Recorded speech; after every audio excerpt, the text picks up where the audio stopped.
Assalamualaikum warahmatullahi wabarakatuh. Halo semuanya. Perkenalkan, nama saya Agilia Suciani Pahman. Di sini saya akan menjelaskan kembali salah satu alat laboratorium, yaitu tentang HPLC atau High Performance Liquid Chromatography. Simak video pembahasannya. Nah, teman-teman, apa sih itu HPLC? HPLC adalah salah satu teknik kromatografi untuk zat cair. Biasanya disertai dengan tekanan tinggi dengan kisaran 500-6000 PSI.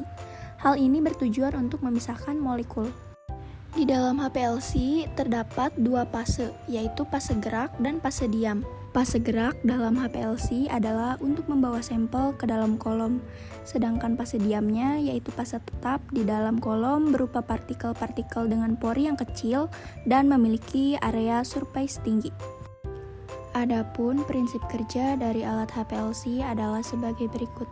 Yang pertama, kita lihat di sini ada pompa. Pompa akan terhubung dengan sistem degauser yang dapat menghilangkan semua gas terlarut dalam cairan.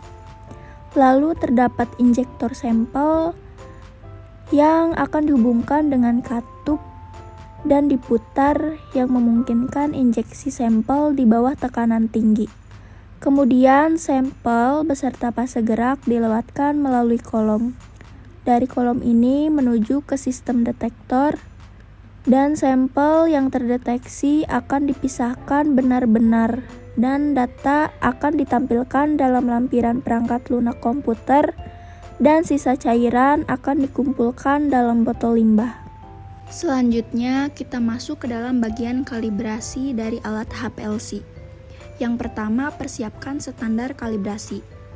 Gunakan standar referensi dengan konsentrasi yang diketahui.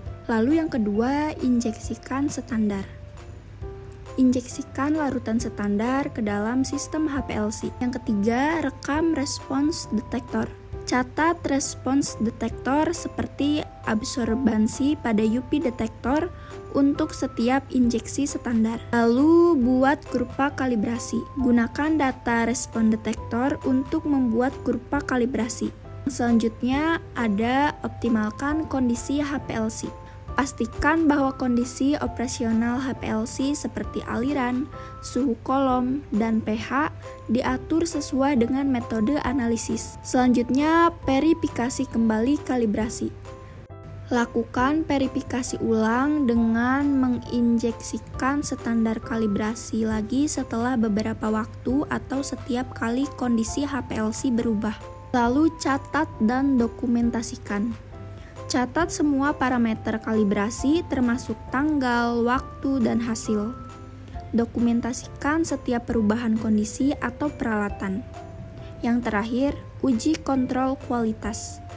Secara teratur, uji kontrol kualitas menggunakan standar internal atau eksternal untuk memastikan kinerja yang konsisten.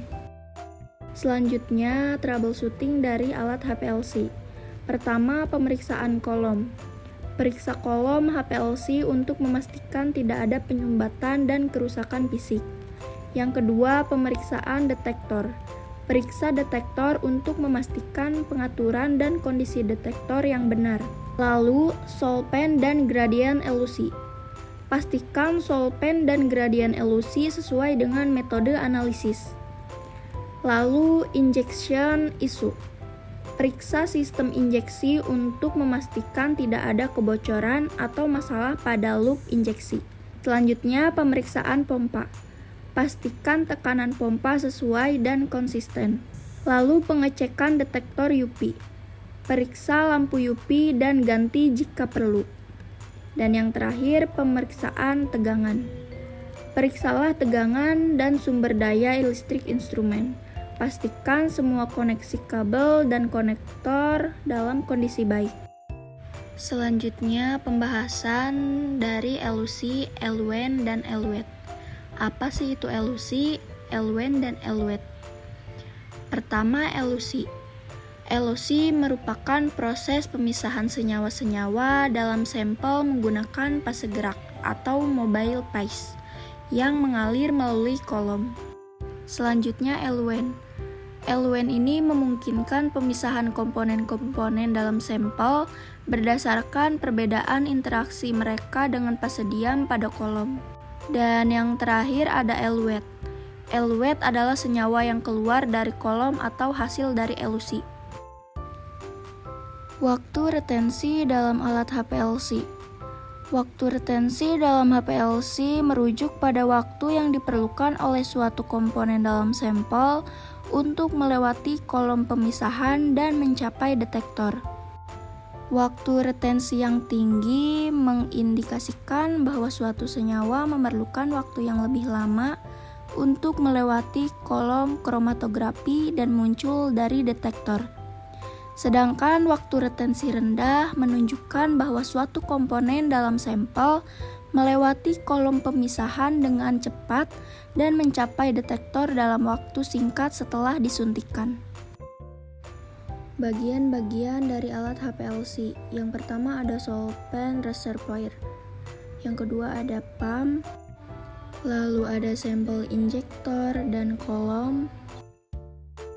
Lalu ada detektor dan data collection device.